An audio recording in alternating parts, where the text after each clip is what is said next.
Alhamdulillahi bi ni'matihi tatimmus shalihat.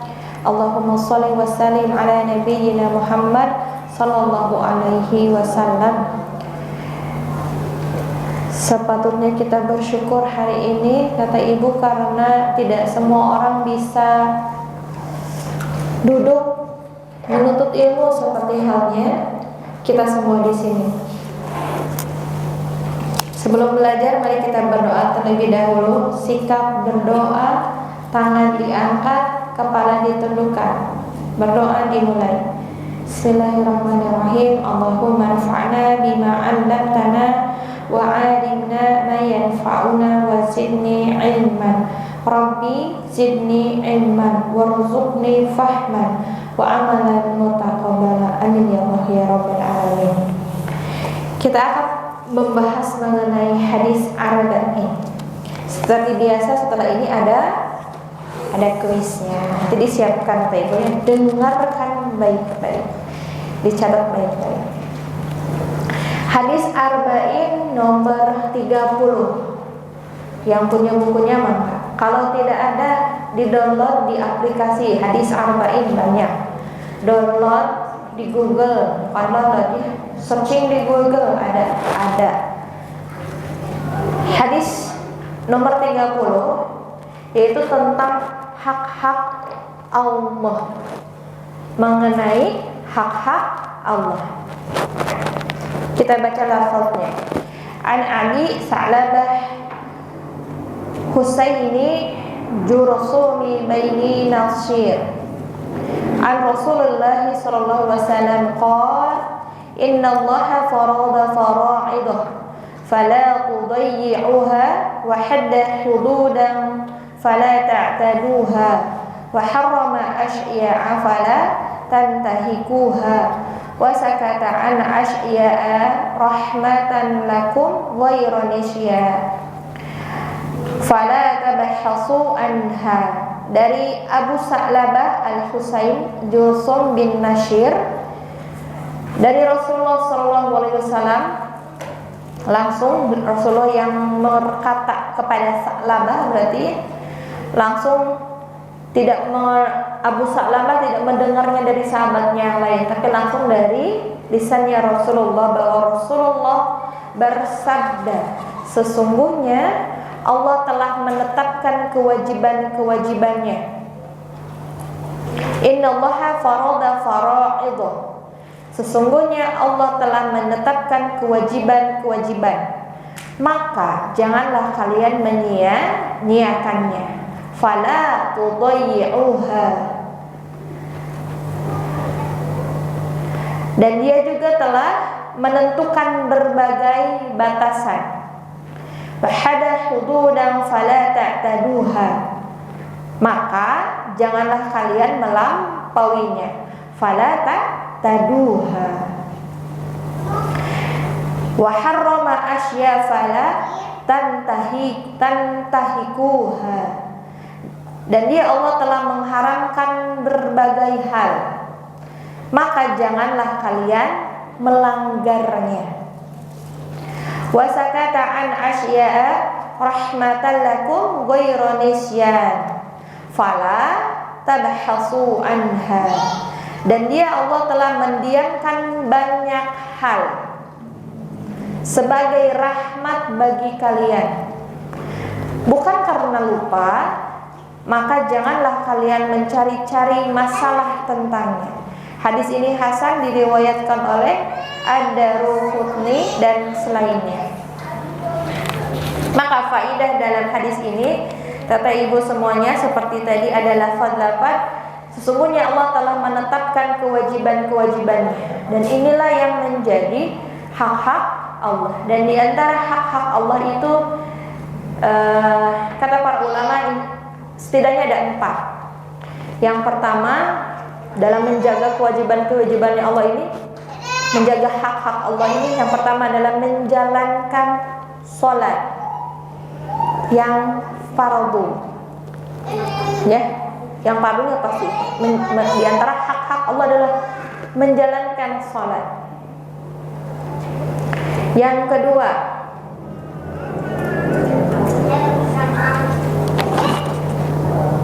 Sudah. Menjaga bersuci, taharah. Karena bersuci adalah pembuka wudu. Yang ketiga, di antara menjaga hak-hak Allah, menunaikan kewajiban-kewajiban terhadap Allah. Ini di antaranya ya. Ini klasifikasinya banyak. Menjaga kepala dan perut. Maksudnya gimana teteh? Menjaga kepala dan perut. Apa yang masuk ke kepala, apa yang masuk ke perut. Bentuk dari menjaga kepala adalah apa yang ada di kepala. Menjaga pikiran kita terhadap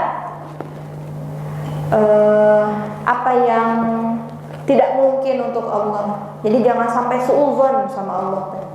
Menjaga pendengaran kita dari perbuatan yang haram, menjaga lisan kita, menjaga mata kita. Nah itu apa yang ada di kepala di sini ya. Menjaga pendengaran, penglihatan dan lisan dari berbagai keharaman. Sedangkan menjaga perut adalah menjaga semua perkara dari hal-hal yang haram, baik didapatkan dalam bentuk bentuk cara mendapatkannya atau bentuk langsung dari apa yang dimasukkan ke perutnya. Contoh, yang diharamkan makanan banyak ya yang haram, misalnya khamr dan daging babi. Tapi haram tersebut itu bentuknya, tapi ada yang haramnya bentuk dari cara mendapatkannya. Barangnya mahal, misalnya beli susu murni, tapi uangnya hasil dari korupsi, maka bentuknya tetap menjadi haram. Maka menjaga perut kita dari dimasukkan hal-hal yang haram, baik cara mendapatkannya atau dari bentuk keharamannya, itu adalah bentuk menjaga hak Allah. Jaga kepala, jaga perut. Yang keempat adalah menjaga lisan dan menjaga kemaluan.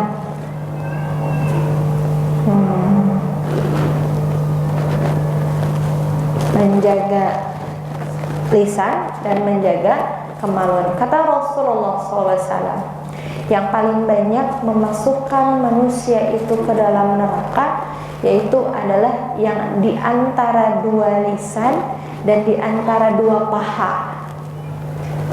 Nah, you know what I mean kan? Nah, maksudnya gimana ya? Ya itu. Dan apa balasannya bagi orang-orang yang menjaga hak Allah? Balasannya nih ya, luar biasa. Balasan dari menjaga hak Allah adalah mendapatkan penjagaan dari Allah juga. Allah akan menjaga untuk urusan dunianya, pada badannya, pada anaknya, keluarganya, dan juga hartanya. Nah, jaga hal yang tadi Allah jagain. Pada urusan dunia kita, anak kita, keluarga kita, dan harta kita. Dan jika seseorang menjaga hak Allah ketika waktu muda, Allah akan menjaganya ketika dia waktu tua. Allah akan menjaganya dia di waktu tua dan lemah. Maka kemarin sempat dengar Ustaz tuh bilang kayak gini, gimana kalau menurut kalian melihat orang yang sudah fakir gitu ya, tua tapi masih bekerja, masih minta-minta dan semuanya gitu ya, yang harusnya sudah gimana ya, sudah tinggal diem fokus ibadah, nanti ada anaknya dan semuanya, misalnya seperti itu. Kita kan mikirnya anaknya kemana, karunia ya gitu ya. Tapi memang agak aneh, sudah kata Ustaz bilang, saya malah berpikirnya waktu muda dia ngapain saja, sampai akhirnya waktu tua Allah tidak menjaganya, sampai akhirnya waktu tua dia terlunta-lunta. Berarti betul tuh Ibu, jaga waktu-waktu muda antum, Allah akan menjaga di waktu nanti kita tua. Pengen waktu tuanya sejahtera Ibu? Nah, waktu mudanya maksimalkan. Ambil semua kesulitan di waktu muda, nanti di waktu tuanya tinggal memetik hasilnya. Bagaimana memetik hasilnya? Itu tadi bentuk dari segala kemudahan dalam urusan dunia, harta, anak, dan dalam urusan penjagaan dari Allah. Gitu.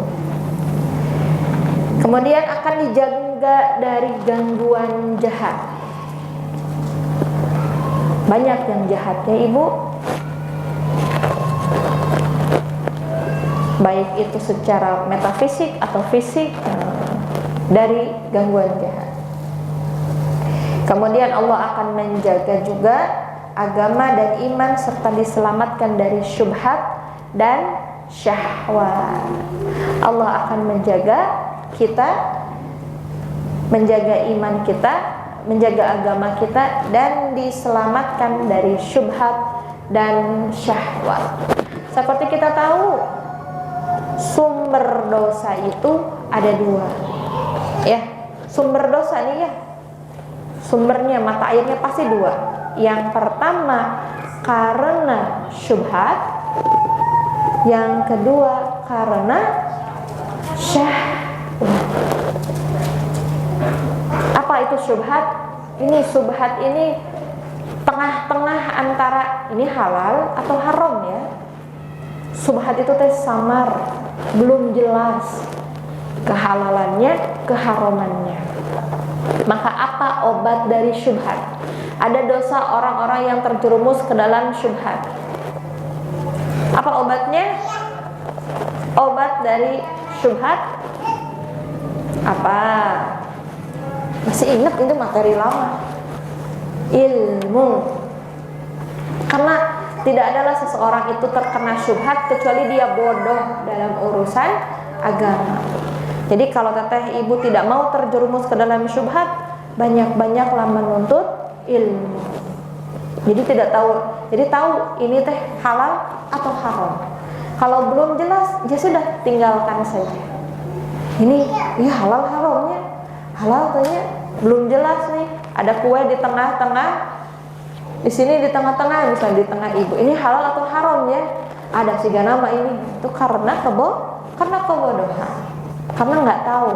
Tapi kalau kita tahu hukumnya, ya mending kene ditinggal. Ini belum jelas punya siapanya. Jadi obat dari syubhat adalah ilmu. Sedangkan obat dari syahwat apa coba? Ada yang masih ingat? Apa namanya? Istighfar. Ibu lagi lapar. Syahwat. Sabar. Tekuat tapi hoyong gak dihukumi. Dicilik itu ayo nawisan. Sabar. Aduh, ini tekuat, kita yang gara-gara nikah kok pacaran dulu mungkin ya. Sabar. Sabar. Jadi gitu ya. Dan nggak perlu pusing-pusing. Maksudnya gimana? Nggak perlu pusing-pusing. Aduh, gimana ya saya supaya terhindar dari dosa ini, supaya saya tidak terhindar dari dosa seperti ini. Abi alim terjatuh dalam hal ini nih. Nggak perlu teteh.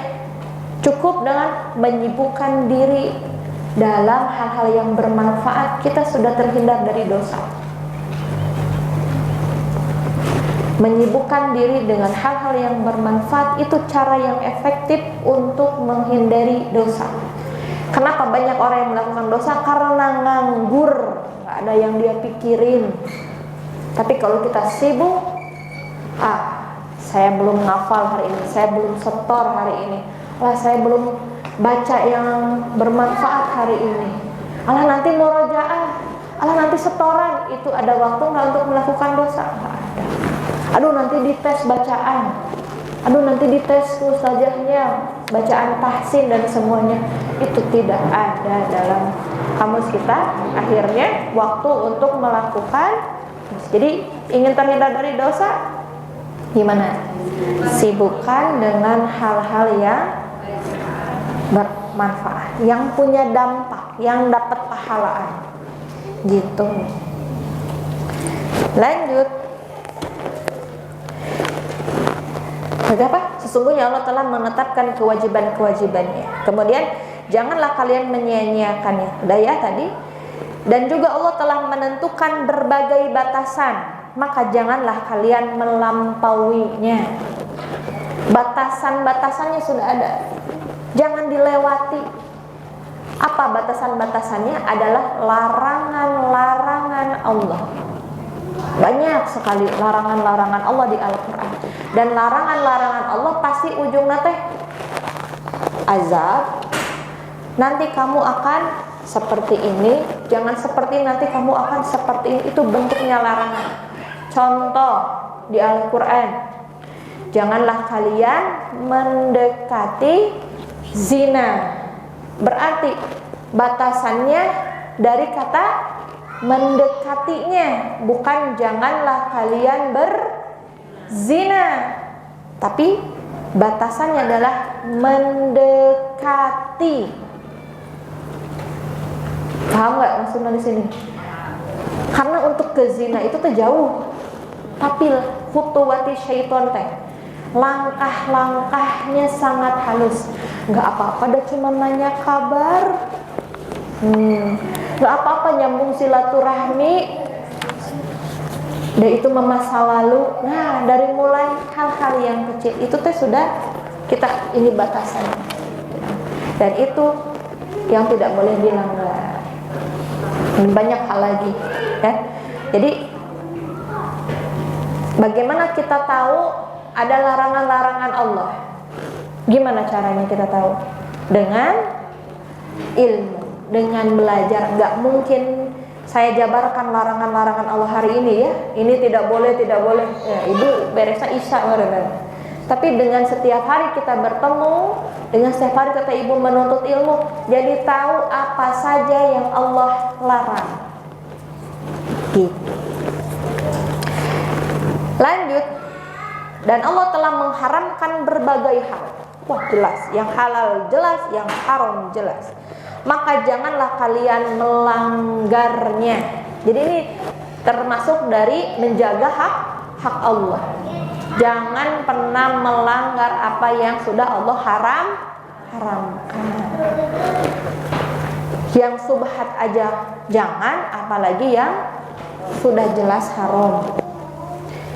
Dan Dia telah mendiamkan banyak hal sebagai rahmat bagi kalian. Maksudnya gimana? Mendiamkan banyak hal. Sudah banyak pemakluman. Ini karena Allah Maha rahmat. Maka kan bertakwalah kalian sesuai dengan kemampuan. Ada yang mampu puasa, saya mah lamun puasa teh langsung gerd. Perbanyaklah di sedekah. Ada yang dia jago sedekahnya, tapi hanya abi malamun sedekah teh rada hese. Perbanyak sholat malamnya. Seperti itu. Itu kata ibu ya. Jadi Allah sudah memaklumi hal itu. Bukan karena lupa. Oh ini nggak boleh, ini boleh, bukan. Tapi justru itu karena rahmat Allah. Kalau nyebutkan Allah lupa, na'udzubillahi min dzalik, itu adalah sebuah bentuk zolim. Zolim itu bentuk tidak adil, bentuk yang tidak menempatkan pada yang seharusnya. Jadi perkataan yang mundi kita mah zolim, perkataan yang bukan di atas dusta, perkataan yang fitnah gitu tanya. Maka janganlah kalian mencari-cari masalah tentangnya. Ada beberapa faidah kata ibu. Di sini disebutkan ya. Kita sebutkan satu-satu. Yang pertama, Allah mewajibkan atas hamba-hambanya berbagai fardu yang diwajibkan. Dan fardu itu ada dua. Jadi apa saja yang diwajibkan? Ada sebetulnya fardu diwajibkan, fardunya ada dua. Yang pertama fardu ain, yang kedua fardu kifayah. Sudah tahu kan artinya fardu ain apa, fardu kifayah apa? Saya tanya, belajar ilmu tajwid itu hukumnya apa? Fardu ain. Belajar tajwid hukumnya apa? Cung anu fardu kifayah. Cung nu teu ngacung. Cung nu fardu ain. Ini tuh ngacung naon ya? Fardu kifayah, betul Ibu. Jadi untuk belajar ilmu tajwidnya itu fardu kifayah. Namun untuk membaca Al-Qur'an dengan benarnya itu fardu ain. Oh, berarti saya nggak usah tuhnya belajar tajwid. Ya, tapi kan mau baca Quran kudu hukum tajwid. Maksudnya gimana? Sampai ke kudu hafal ilmu mutamatsilain, mutajanisain, molotov gitu. Itu nggak terlalu diwajibkan Ibu. Asal Ibu baca Qur'annya sudah benar sesuai dengan kaidah tajwid, maka itu sudah menggugurkan kewajibannya. Maka kan di kita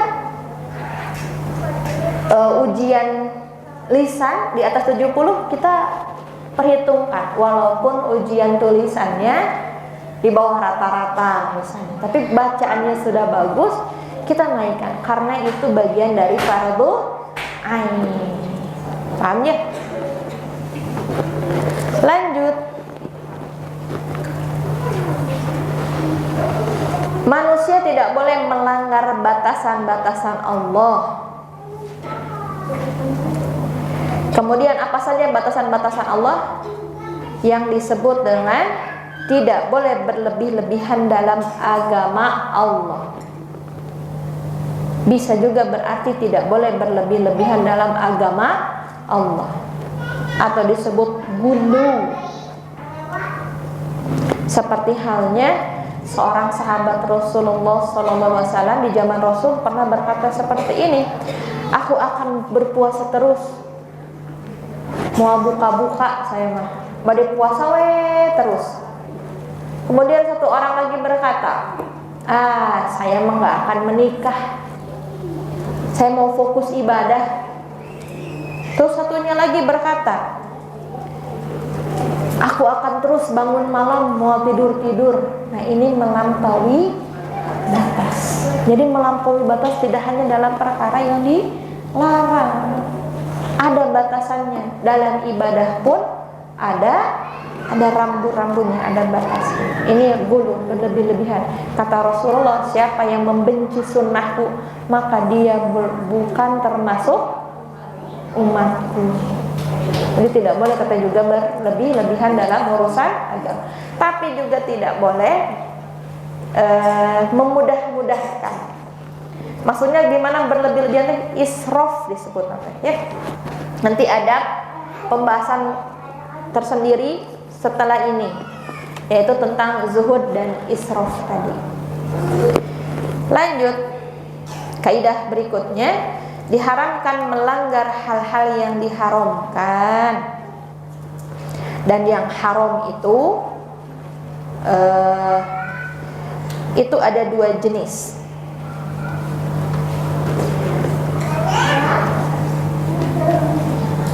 Ada yang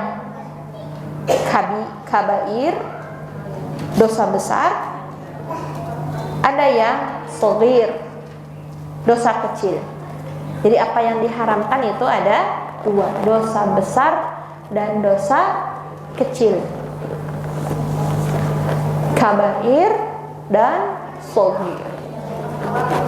Ulangi, yang besar kabair. Kubro, kol-kola kubro besar, kol-kola sughro kecil. Kabair besar, dosa yang besar. Shaghir, dosa yang kecil. Gimana caranya dosa yang kabair itu akan terhapuskan, kecuali itu akan terhapuskan hanya harus dengan taubatan nasuha. Dosa kabair, dosa kabir itu terhapuskan dengan taubatan nasuha, taubat yang sebenar-benarnya.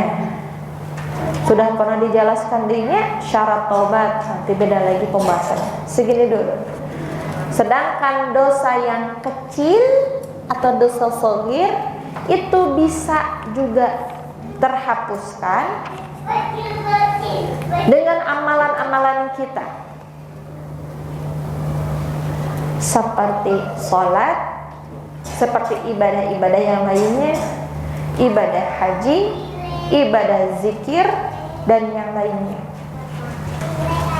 Jadi untuk menghapus dosa yang sebesar-besar mungkin itu harus taubat. Dan taubat itu punya 3 rukun setidaknya. 1, menyesal. Kudu menyesali, kudu ngaku dulu saya melakukan dosa itu.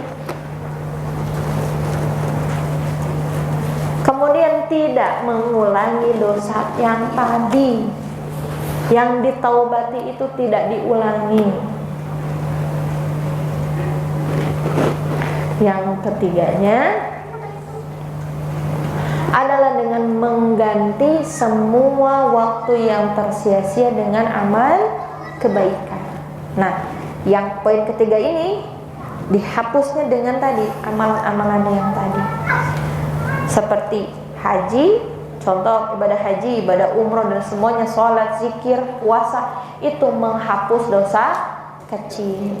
Kita ulangi. Ibu-ibu fokusnya jadi nulis ya. Nah, dosa ada berapa? Yang haram ada berapa? 2. Yang 1 itu bisa dihapuskan dengan taubatan nasuha.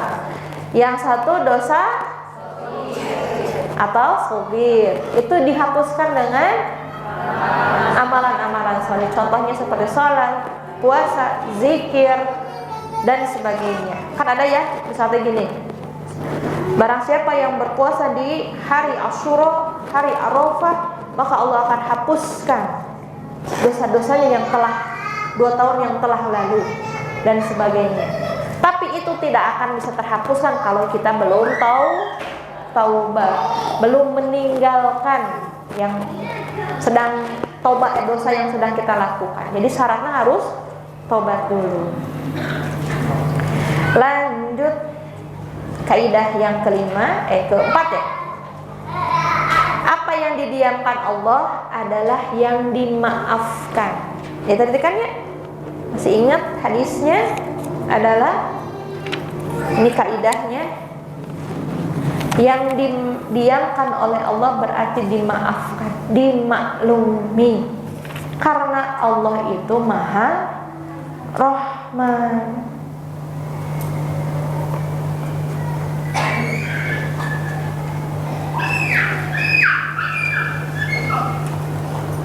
Lanjut,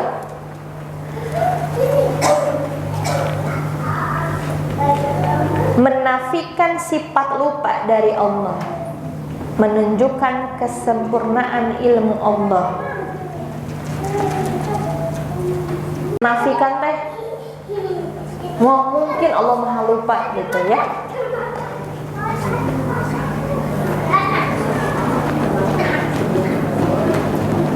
Ketiga, jangan cari-cari, tanya-tanya lagi, ini halal nggak, ini haram nggak. Jangan seperti Bani Israil. Ingat kisah Bani Israil? Yang ketika Nabi Musa menyuruh, wahai Bani Israil, sembelihlah sapi. Ya, disuruh nyembelih sapi. Kata Bani Israil, sapina kumaha. Mun di kita mah apa, Bu? Ngalonyeng. Lakukan we, itu udah haram, lakukan. Jangan dilakukan, itu halal, lakukan. Jangan banyak request, jangan banyak nanya. Karena bisa jadi Kalau kita terlalu banyaknya yang tadinya harusnya halal malah berubah menjadi haram. Hadza wallahu a'lam bishawab. Ada yang mau ditanyakan? Dari yang tadi habis tuh ngartos pas ininya nih saking ku padatnya. Kebayang ibu materi yang harusnya 1 jam cuman jadi 20 menit. Yang materi yang harusnya 1 jam cuman diringkas jadi 20 menit. Paham? Nah, tidak akan paham kecuali tadi ibu sudah diuji. Yuk kita diuji dulu. Siapkan kertasnya. Siapkan.